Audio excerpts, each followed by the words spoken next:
Venga, vamos a ver el patrón compuesto, ¿vale? La motivación es la siguiente. Imaginaos una aplicación gráfica, se permiten realizar dibujos por agrupación de elementos simples y otros elementos compuestos. Es decir, ¿os acordáis antes, gráficamente, yo podía hacer una línea, un punto, lo agrupaba y una vez agrupado, lo puedo mover, lo puedo duplicar, lo podía copiar y pegar, ¿no? ¿Os acordáis, no?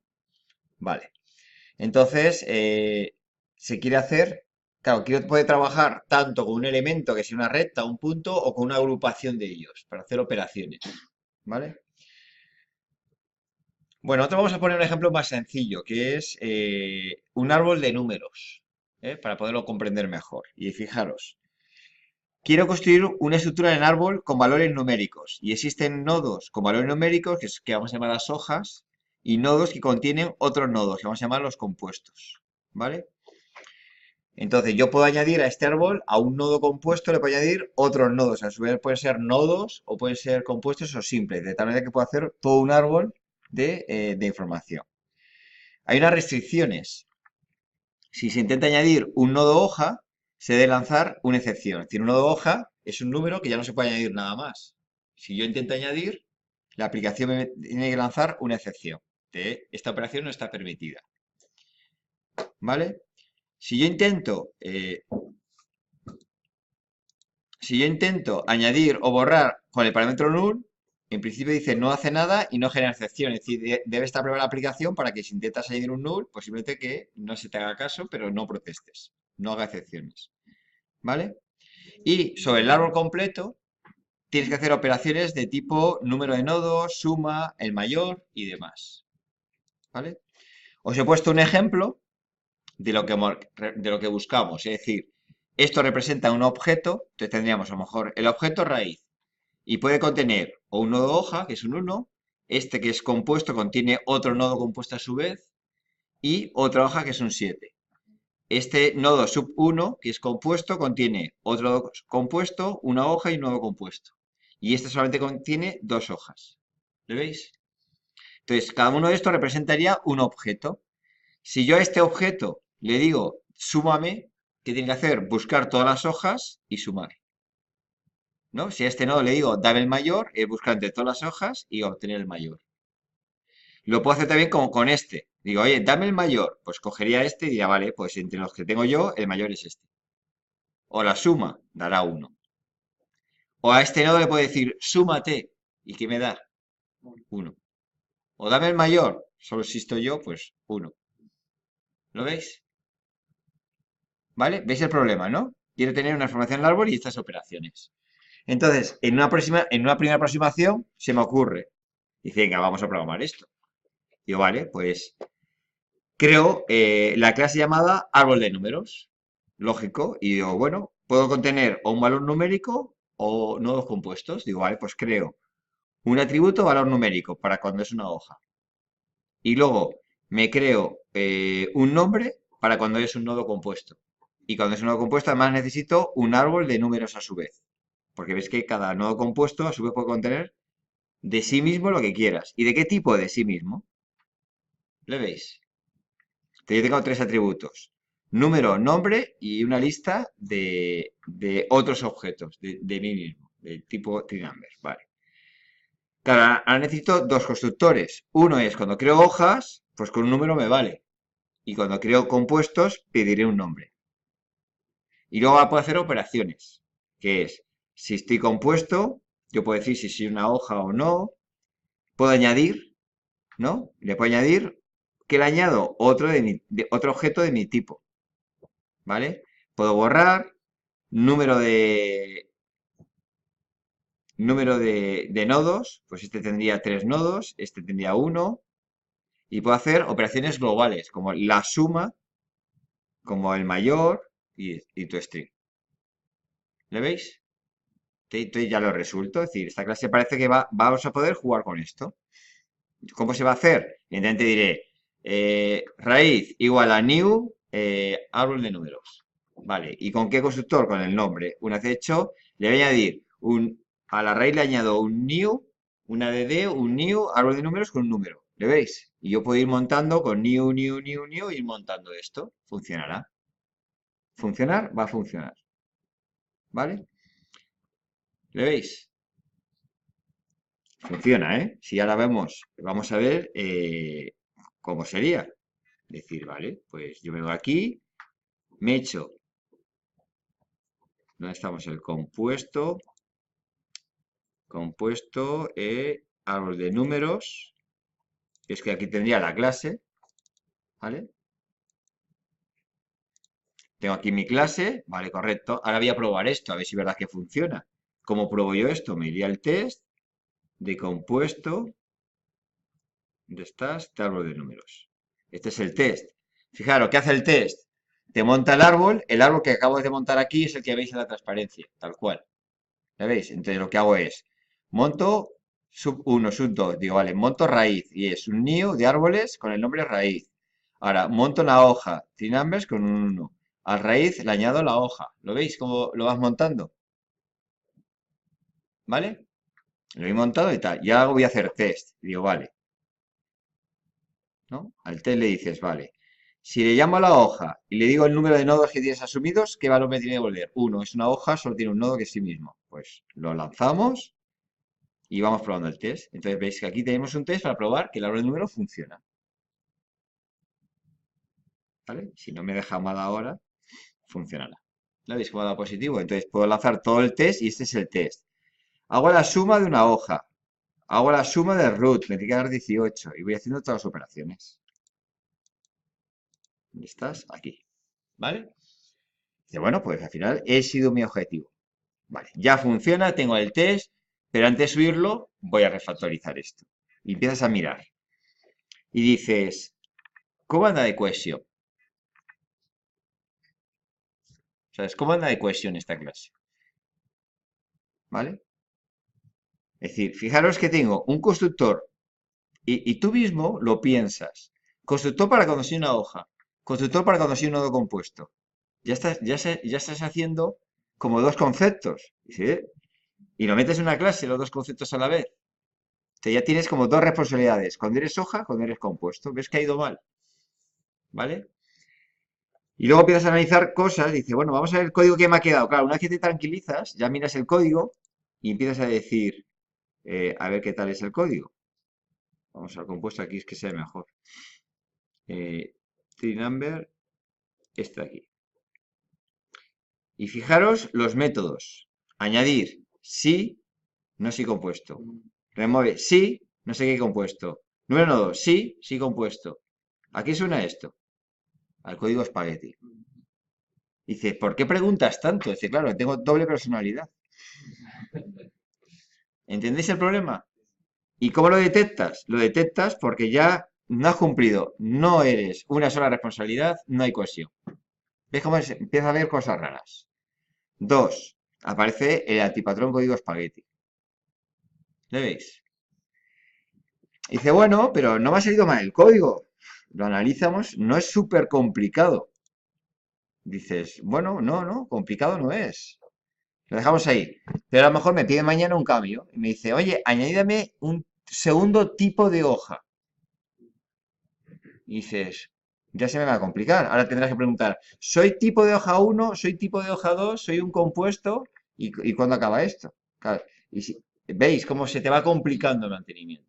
¿Vale? Entonces, una vez acabado, dice, no, esto va mal. Esto no va bien.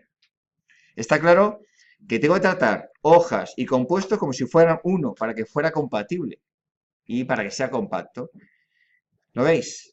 Entonces empiezas a navegar por internet y aparece este patrón que dices el compuesto. Y fijaros el propósito. Permite estructuras en árbol tratando por igual a las hojas que a los nodos compuestos. Esto encaja con lo que yo buscaba, ¿no? ¿Vale? Entonces aquí me pone el patrón y dice, vale. Evidentemente, el patrón, yo pongo un ejemplo. No siempre se va a adaptar. De hecho, concretamente vamos a poner tres ejemplos concretos, tres adaptaciones que no tienen que ver una con la otra. Son muy distintas. Y yo aquí pongo un ejemplo como de referencia para que puedas comprender el patrón. ¿Vale?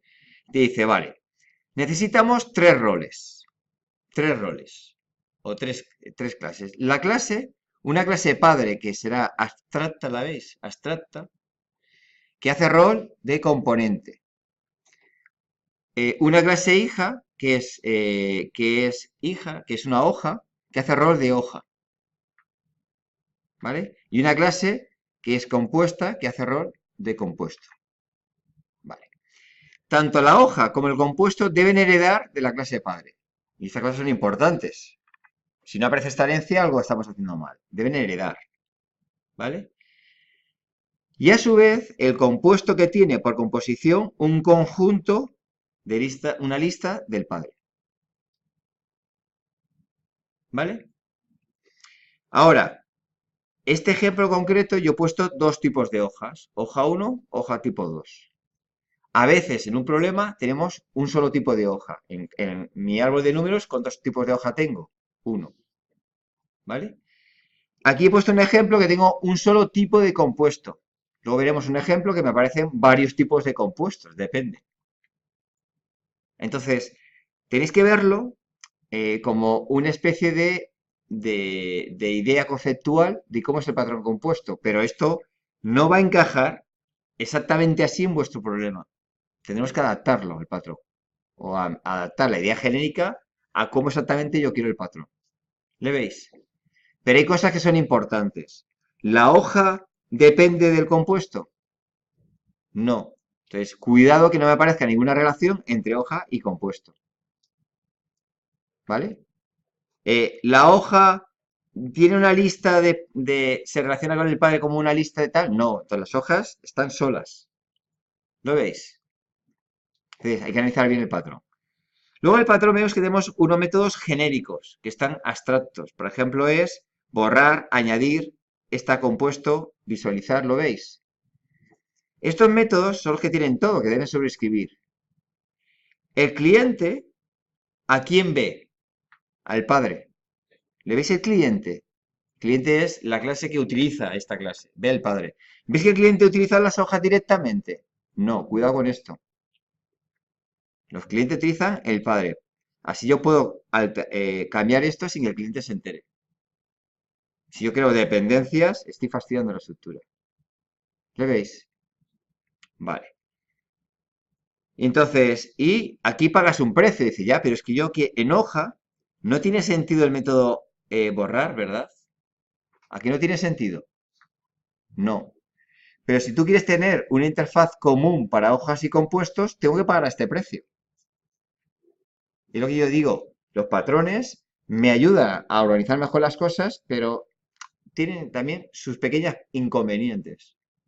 Entonces dices, vale, entonces, ¿cómo reescribimos este método aquí en una hoja? Es que no hay nada que hacer, pues lo reescribimos dejándolo en blanco. ¿Lo veis? Aquí es, si me intentas añadir, esto es raro ya. Pues yo, te monto una excepción. Oye, esta operación no está soportada.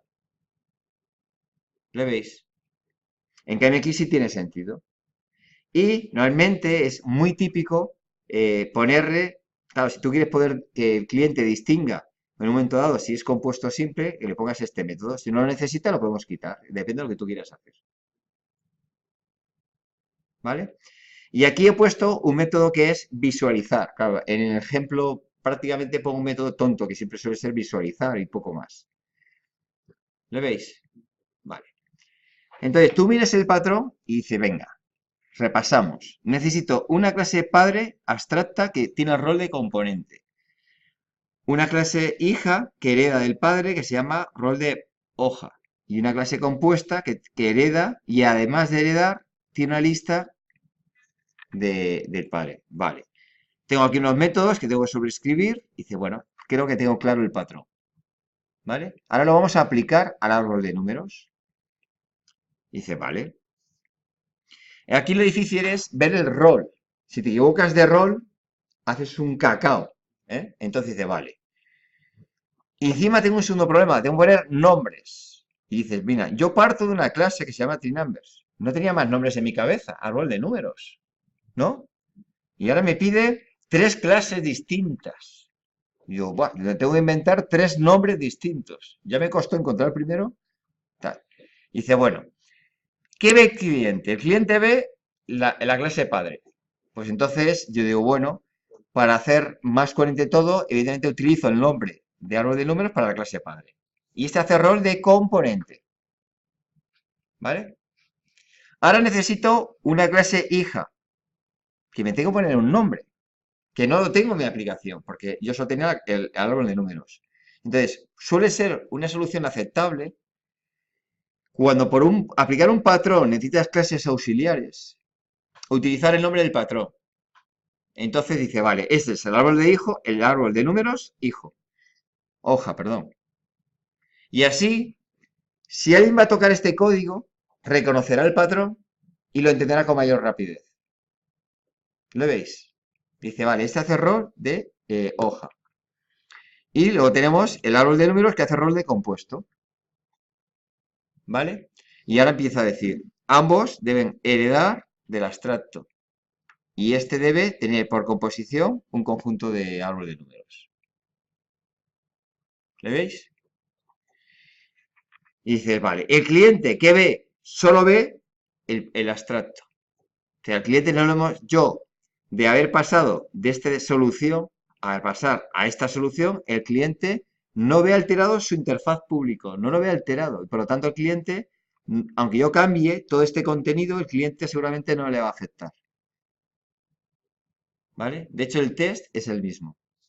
Yo he utilizado el mismo test para probar este sistema que el anterior. El mismo test. ¿Por qué? Porque si utilizas el mismo test, es que tiene el mismo interfaz público.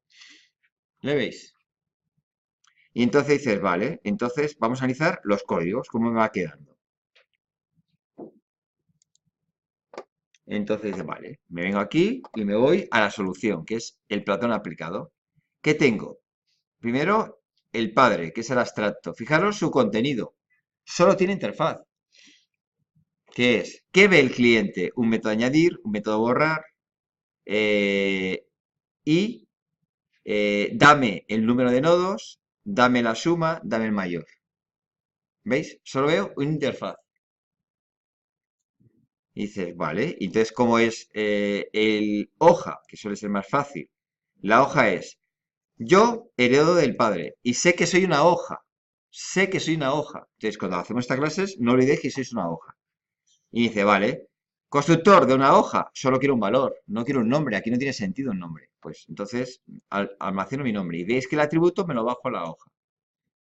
¿Vale? Y dices, añadir. Dices, soy una hoja, no tiene sentido, lanzo una excepción. Borrar, no protesto. Normalmente no se suele dejar un método en blanco, sino aunque sea pones un comentario y es nada que hacer, porque soy hoja. Pero queda claro que no se te ha olvidado o no haces una tontería, sino que es consciente que dejas un método en blanco. ¿Le veis? ¿Vale? Suma, soy una hoja. ¿Qué valor devuelvo? Yo mismo, que soy el valor que tengo. El mayor, soy yo mismo, el valor que tengo. Número de nodos, siempre devuelvo uno. ¿Veis? Entonces, ¿ves esta clase cómo es? Sencilla, tiene cohesión, es simple. ¿La veis? ¿Vale? Y ahora dices, vale, entonces ¿cómo me queda un compuesto? El nodo compuesto. Vale, dice ahora, soy un compuesto, entonces no lo olvides, ¿vale? Entonces solo quiero un constructor, dame un nombre. Entonces, ¿qué creo? Creo un nombre, guardo el nombre de mi atributo privado y, eh, y creo un array vacío. Y a continuación es añadir, añado mi array. Borrar, borro mi array. Sumar, ¿cómo es la suma? Pues llamo a mi compuesto y le digo, y hago un for each. ¿Sabéis hacer for each, no? Es, tengo una lista, recorro cada uno de la lista y a cada uno de ellos le pregunto que me dé la suma. Y yo sumo eso. Hubiéramos hecho eso normalmente, ¿no? Un for each de la lista, sumo y tal. ¿Lo tenéis en vuestra cabeza o no? Ese bucle. Tengo un acumulador que voy acumulando. ¿Qué ocurre? Que ahora utilizo Java 8. Y digo, vale, de la lista me devuelves un string. Del string me recorres el string y me devuelven los enteros. Y aquí llamo a suma, es decir, por cada uno de ellos que tú me devuelves, que es un objeto, hago la suma. Y de todos ellos me hacen la suma. ¿Vale? Esto es otra vez, en lugar de este caso, en lugar de definir la función lambda, le llamo un método de una clase que ya existe, que es de mi clase a la suma. Y repito, esto aquí equivale al for each de toda la vida. Es decir, yo lo que haría es, dado una lista, una colección, hago for, la recorro y tengo un acumulador. Y en ese acumulador, cada uno de ellos llamo a su suma y voy acumulando. ¿Vale? Es decir, ¿qué estás ejecutando? Es uno compuesto. Digo, vale, recorro mi lista. Mi lista tiene este y este. Y al primero le digo, dame tu suma. Me devuelve un 1. A este le digo, dame tu suma, lo que sea. Y este dame tu suma, un 7. Pues sumaré 7 más 1 más la suma que me da aquí, que será 10. Y entonces sumo los 3, 18. ¿Lo veis? Cuando ya me suma a este, a su vez, recursivamente, este que va a hacer, recorre otra lista y empieza a hacer las sumas, va por avanzando en el árbol. Pero el código es como lo vemos aquí. ¿Vale? Es árbol de números, me recorres, me recorre, me lo conviertes a enteros, me llamas a la suma, ¿vale? Y a la suma me sumas ese contenido final, ¿vale? ¿Le veis? ¿Cómo es el mayor? Sería otra vez otro for each. Es, guardo el mayor hipotético, ¿no? Que sería el valor, un valor menor posible. Y ahora, si cualquier nodo es mayor que el que tengo acumulado, lo cambio. Lo hubiéramos hecho así de una programación más tradicional, más de Java 7. ¿Lo veis? Aquí no. Aquí lo que hago es, recorro mi lista y llamo al método mayor de cada uno de la lista. Y me guardo el máximo. Te lo hace solo. Digamos que Java 8, aparte de meter la función lambda, muchas colecciones te meten operaciones típicas que hemos hecho antes a mano. Ha ampliado la capacidad de las listas, de las colecciones. Entonces, un máximo ya está implementado por Java 8. Antes lo tenía que implementar yo. ¿Le veis? Y lo devuelves. ¿Qué problema hay aquí? Que si la lista está vacía, ¿cuál es el mayor? No hay mayor, ¿verdad? No sabe qué devolver. Y entonces, ¿qué hace dice, ¿y si no puedo, qué hago? Entonces, por eso es el punto. En caso de que esté la lista vacía o no pueda calcularlo, yo aquí lanzo una excepción, que es la excepción de no hay elementos y no puedo calcular el máximo. ¿Lo veis? Pero bueno, iremos poco a poco viendo esto, más adelante casi. ¿Vale? Lo que quiero que veáis, ¿ha desaparecido el código Spaghetti? Si este es un compuesto, ¿tiene cohesión? Sí, ¿vale? Es verdad que ahora tengo tres clases, pero son tres clases con más cohesión, más sencillas cada una, pero eso sí, tengo que entender el concepto de relaciones entre clases. ¿La veis? He añadido esta complejidad, por eso os digo que no es todo gratis. Ahora tengo más clases más complejos, pero si mañana me piden, añádame una segunda hoja, lo voy a añadir y mi cliente no se verá afectado. Y si tengo dos tipos de hojas y dos tipos de compuestos, no me aparece un código Spaghetti, más fácil de mantener. ¿Ves el patrón? Aquí no ves tan claramente los beneficios, porque es un ejemplo muy, muy sencillo. Cuando eso se te complica, los beneficios se ven. ¿Vale? Venga, pues os toca a vosotros y repito el proceso. Primero cogéis entender la clase original. Vale, lo entiendo. Dos, repaséis por vuestra cuenta en Java para entender este ejemplo. Y cuando lo entiendas, te tiras tu ratito, vale, lo entiendo. Miras como yo he convertido una clase que no tenía el patrón a una clase que lo tiene. ¿Vale? Y ahora viene vuestro problema, que es otro ejercicio que no tenéis la solución. Y es este. Se quiere construir un editor de expresiones matemáticas con valores enteros. Vale. Vale. Una expresión válida está formada o bien por un número o bien por la suma, resta, división o multiplicación de dos expresiones. Es decir, un 5 es una expresión válida. O puede ser 1 más otra expresión, que es, por ejemplo, 8 por 3, que es, veis que siempre las operaciones son con dos valores, ¿no? De 2. 5 más 3 más 4, ¿es una expresión válida? No. Cuidado con ese tema, es decir, no soporta operaciones con tres expresiones, solo con dos. Pero yo puedo montar, fijaros, cualquier expresión. Que me digáis, quiero hacer 5 más 3 más 8. Vale, pues haz 5 más 3, eso es una expresión, más un 8. ¿Lo veis?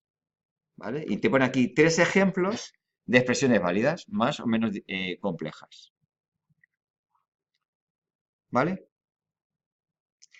Y dices, quiero hacer qué clases para poder contener expresiones. ¿Cómo me lo monto? Y esto no tiene límite, claro, puedo hacer una expresión todo lo grande que yo quiera. Entonces, evidentemente, podríamos optar por la primera filosofía, una clase que traga todo, y ya verías el código espagueti que te va a salir, o intento aplicar el patrón. ¿Vale? No sé si tengo, déjame mirar un momentito, si tendría compuesto. eh, no, aquí directamente está la solución. No lo he implementado sin el patrón, para que veáis el lío que salía. ¿Vale? Ahí está la solución, no la miréis, ¿vale? No la miréis. Entonces, ¿qué tenéis que hacer?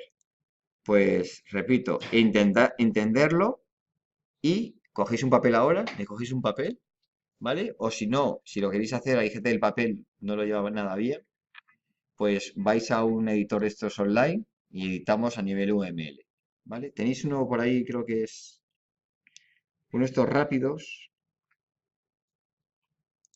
creo que era este.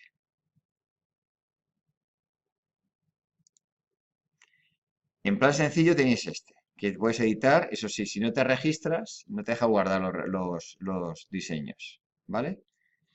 Cualquiera me vale, es decir, buscar a la vida para buscar cualquiera. Mira, aquí.